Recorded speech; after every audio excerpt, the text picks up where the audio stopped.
제 이름은 서연이에요. 35살 프리랜서 디자이너로 일하고 있어요. 결혼은 하지 않았고, 연애도 몇 년째 쉬고 있었죠. 바쁘다는 핑계로 아니면 적당한 사람을 못 만났다는 핑계로요. 제 가장 친한 친구는 은지예요. 대학교 때부터 15년을 함께한 절친이죠. 은지는 3년 전에 결혼했어요. 남편 이름은 준호. 잘생기고 다정한 사람이었어요. 처음 만났을 때부터 좋은 사람이라고 생각했어요. 은지한테 정말 잘 어울리는 남자라고요. 그런데 문제가 생겼어요. 제가 준호를 좋아하게 된 거예요. 아니, 좋아하는 정도가 아니었어요. 사랑하게 됐어요. 친구의 남편을요. 처음엔 아니라고 부정했어요. 그냥 좋은 사람이라고 생각하는 거라고, 친구의 남편이니까 당연히 챙겨주는 거라고요. 하지만 시간이 지날수록 확실해졌어요. 제 마음이 준호를 향하고 있다는 게요. 이 모든 게 시작된 건 6개월 전이었어요. 은지가 해외 출장을 한 달 동안 가게 됐거든요. 회사에서 중요한 프로젝트였대요. 그때 은지가 부탁했어요. 서연아, 미안한데 준호 좀 챙겨줄 수 있어? 혼자 밥도 제대로 안 먹고 빨래도 쌓아두고 그럴 것 같아서. 물론이지. 걱정하지 마. 저는 당연하다는 듯 대답했어요. 친구를 위해서 당연히 해야 할 일이라고 생각했죠. 그때는 이게 어떤 결과를 가져올지 전혀 몰랐어요. 은지가 떠난 첫 주말, 저는 준호에게 연락했어요. 저녁 먹었냐고, 뭐 필요한 거 없냐고요. 준호는 괜찮다고 했지만 목소리가 외로워 보였어요. 저는 반찬을 만들어서 준호 집으로 갔어요. 문을 열고 들어간 집은 생각보다 어질러져 있었어요. 설거지가 쌓여 있었고 빨래도 넘쳐나고 있었죠. 준호 씨, 이게 뭐예요? 은지 간지 사흘밖에 안 됐는데. 준호는 머리를 극적이며 웃었어요. 미안해요. 혼자 있으니까 의욕이 안 나서요. 제가 정리할게요. 앉아 계세요. 저는 소매를 걷어붙이고 설거지를 시작했어요. 준호는 미안해하며 옆에서 도와줬어요. 그렇게 우리는 함께 집을 정리했어요. 정리가 끝나고 함께 저녁을 먹었어요. 제가 만든 김치찌개와 반찬들이었죠. 준호는 맛있다며 연신 감탄했어요. 서연 씨 요리 실력이 이렇게 좋은 줄 몰랐어요. 은지보다 나은데요? 저는 웃으며 대답했어요. 은지한테는 비밀이에요. 우리는 편하게 이야기를 나눴어요. 회사 이야기, 취미 이야기, 일상적인 것들이었죠. 그런데 이상했어요. 준호와 단둘이 있는 게 너무 편했어요. 마치 오래 알고 지낸 사이처럼요.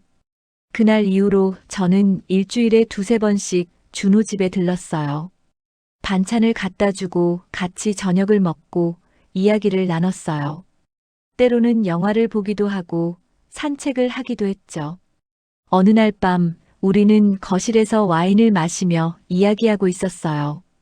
창밖으로 비가 내리고 있었고 분위기가 묘하게 좋았어요. 준호가 말했어요. 서연 씨 덕분에 외롭지 않아요.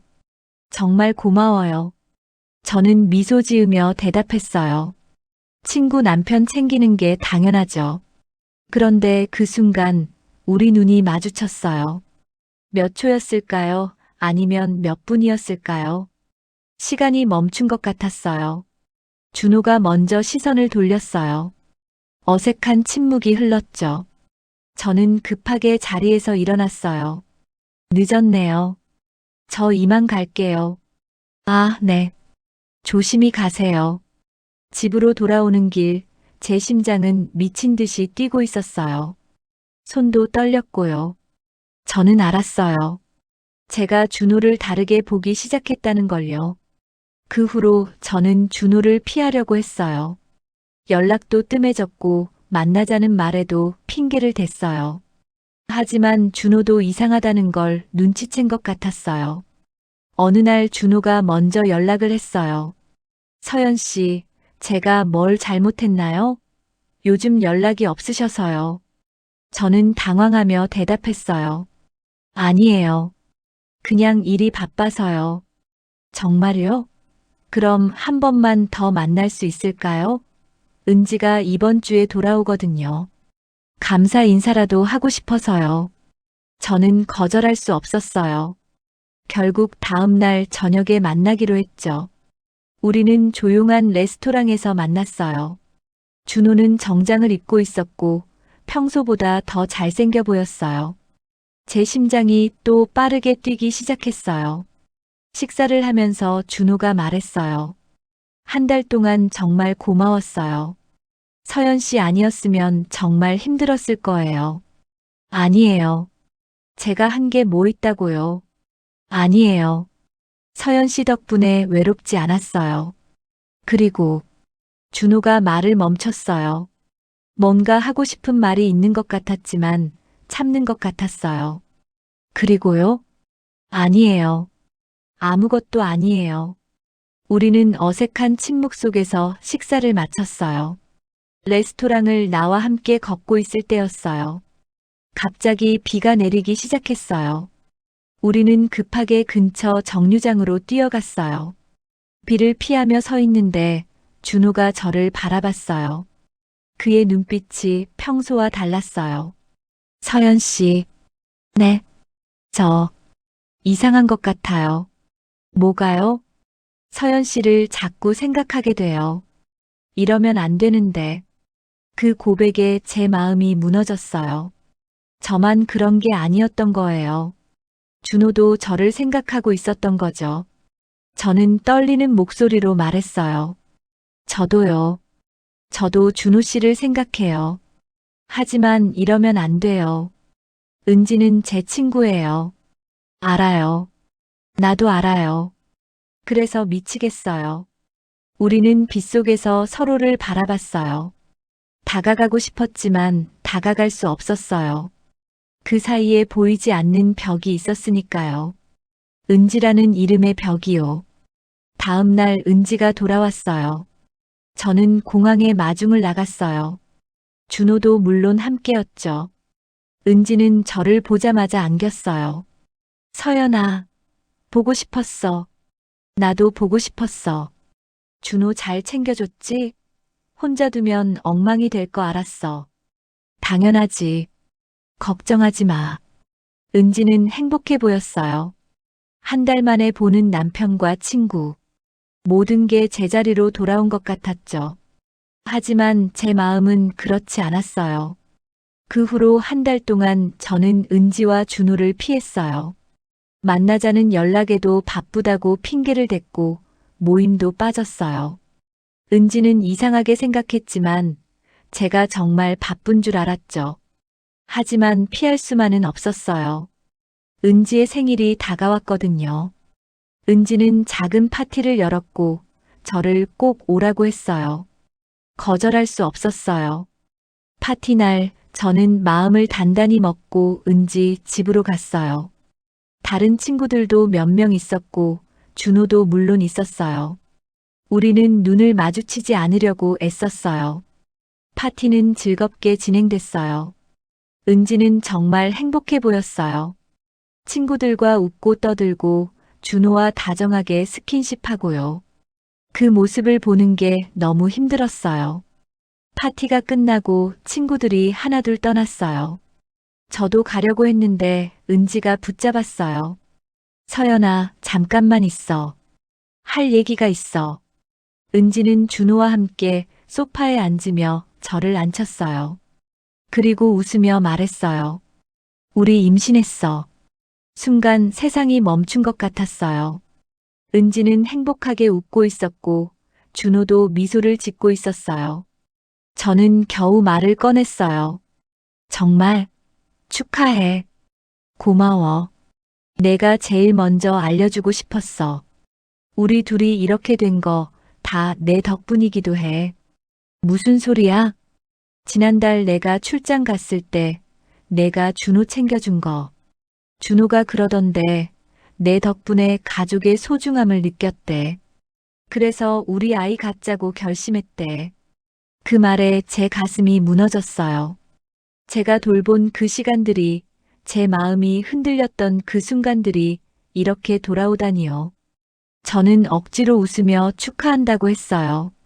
그리고 집에 가야 한다고 핑계를 대고 나왔어요. 문을 나서는데 준호가 따라왔어요. 서연 씨, 축하해요. 정말 잘 됐네요. 서연 씨, 미안해요. 뭐가요? 축하할 일인데 미안하긴요. 준호는 할 말을 잃은 것 같았어요. 저도 더 이상 말하고 싶지 않았어요. 그냥 돌아서서 걸어갔어요. 뒤돌아보지 않고요. 집에 도착해서 저는 한참을 울었어요. 친구를 배신한 것 같아서 준호를 좋아한 제 자신이 믿고 모든 게 억울했어요. 하지만 이건 제 잘못이었어요. 처음부터 잘못된 감정이었으니까요. 일주일 후 저는 결심했어요. 은지와 거리를 두기로요. 연락을 끊는 건 아니지만 예전처럼 자주 만나지 않기로요. 은지를 위해서, 그리고 저를 위해서요. 은지에게 문자를 보냈어요. 한동안 바쁠 것 같다고, 자주 못 만날 것 같다고요. 은지는 이해한다고 했어요. 임신해서 피곤하니까 천천히 보자고요. 그렇게 석 달이 지났어요. 저는 은지와 거의 연락하지 않았어요. 가끔 문자로 안부만 물었죠. 은지는 임신 소식을 전해왔고, 저는 축하한다고만 답했어요. 그러던 어느 날 준호한테서 연락이 왔어요. 서연 씨, 은지가 많이 아파요. 병원에 있는데 올 수 있어요? 저는 급하게 병원으로 갔어요. 은지는 병실에 누워 있었고 얼굴이 창백했어요. 준호는 옆에서 걱정스러운 표정으로 앉아 있었죠. 은지야, 무슨 일이야? 은지는 힘없이 웃으며 말했어요. 임신 합병증이래. 좀 심하대. 한동안 입원해야 할 것 같아. 준호가 말했어요. 의사 선생님이 스트레스 받지 말고 편하게 지내라고 하셨어요. 가족들이 자주 와서 힘을 줘야 한대요. 저는 은지 손을 잡았어요. 걱정하지 마. 내가 매일 올게. 그날부터 저는 매일 병원에 갔어요. 은지를 돌보고 이야기 상대가 돼주고 준호가 회사 다녀오는 동안 곁을 지켜줬어요. 2주일쯤 지났을 때 은지가 말했어요. 서연아, 고마워. 내가 없었으면 정말 힘들었을 거야. 무슨 소리야. 당연한 거지. 그런데 말이야. 요즘 준호가 좀 이상한 것 같아. 이상하다니? 잘 모르겠어. 뭔가 거리를 두는 것 같고 예전 같지 않아. 혹시 다른 여자라도 생긴 건 아닐까? 그 말에 제 가슴이 철렁했어요. 설마, 준호 씨가 그럴 사람 아니잖아. 그렇긴 한데, 요즘 자꾸 불안해. 저는 은지를 안심시켰어요. 하지만 마음 한편으로는 죄책감이 밀려왔어요. 준호가 그렇게 된 이유를 저는 알고 있었으니까요. 그날 저녁 복도에서 준호를 마주쳤어요. 둘만 있는 공간이었죠. 은지가 당신 이상하다고 하던데요. 알아요. 근데 어쩔 수 없어요. 서연 씨 보면 자꾸 생각나니까요. 그런 생각 하지 마세요. 은지는 지금 당신이 필요해요. 나도 알아요. 그래서 더 힘든 거예요. 우리는 서로를 바라봤어요. 하지만 이번엔 달랐어요. 더 이상 흔들리지 않았어요. 은지가 있었으니까요. 저는 단호하게 말했어요. 저는 이제 안 올게요. 은지한테 집중하세요. 그게 맞는 거예요.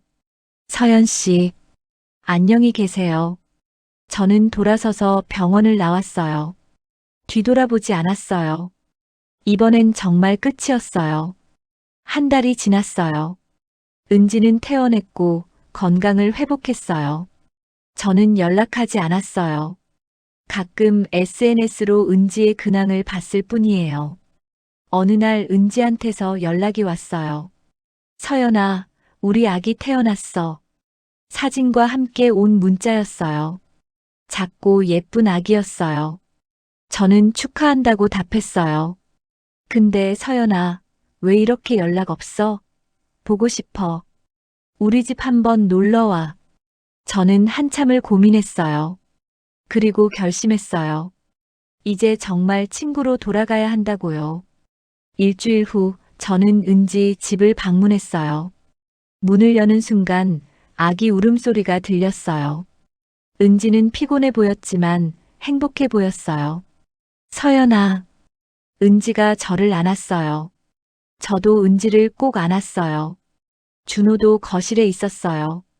우리는 눈을 마주쳤지만 이번엔 아무렇지 않았어요. 축하해, 은지. 아기 정말 예쁘다. 그치? 우리 딸 정말 천사 같지? 저는 아기를 안아봤어요. 작고 따뜻했어요. 이 아이가 은지와 준호의 사랑이구나 생각하니 마음이 편해졌어요. 그날 오후 우리 셋은 함께 이야기를 나눴어요. 예전처럼 편하지는 않았지만 어색하지도 않았어요. 제 자리를 찾은 기분이었어요. 집으로 돌아오는 길 저는 생각했어요. 사랑이 항상 이루어지는 건 아니라는 걸요. 때로는 포기해야 하는 사랑도 있다는 걸요. 준호를 향한 제 마음은 잘못된 거였어요. 하지만 그 마음 덕분에 배운 것도 있었어요. 진짜 사랑은 상대를 위해 물러설 줄 아는 거라는 걸요. 지금 은지는 행복해요. 준호도요. 그리고 저도 괜찮아요. 가끔 준호 생각이 나지만 더 이상 아프지 않아요. 친구의 행복을 지켜준 제 선택이 옳았다는 걸 알으니까요. 사랑은 때로 뜨겁지만 이성은 더 중요해요. 죄책감보다 뜨거웠던 그 마음을 이제는 추억으로 남겨둘 수 있어요. 그리고 앞으로 나아갈 수 있어요. 언젠가 제 사랑을 만날 그날을 위해서요. 시청해주셔서 감사합니다.